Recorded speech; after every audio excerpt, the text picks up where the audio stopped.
This is Ian Lamont. I'm the publisher of In 30 Minutes Guides, including PowerPoint Basics in 30 Minutes. And I'm going to talk about one of the biggest mistakes I see with PowerPoint presentations by people who don't usually give PowerPoint presentations.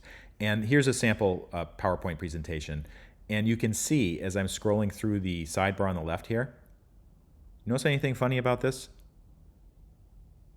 Yeah, it's long. There's actually more than 100 slides here.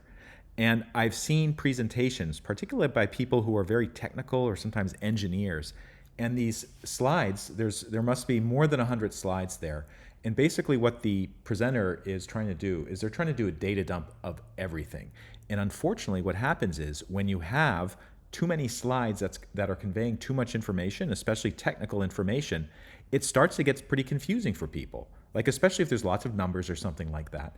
And your audience, their eyes will start to glaze over. They won't be able to pick out the most important points. So if you're doing a presentation, do your audience a favor and try to really limit the number of slides that you have. You don't have to show everything that you're doing. In fact, that's why you're talking, so you can explain certain things or give more context rather than trying to beat people over the head with too much data in more than 100 slides. Generally, a good rule of thumb for doing a presentation is you'll change the slide maybe once every 2 or 3 minutes. So if you have an hour-long presentation, I would be considering maybe 30, maybe 20 slides.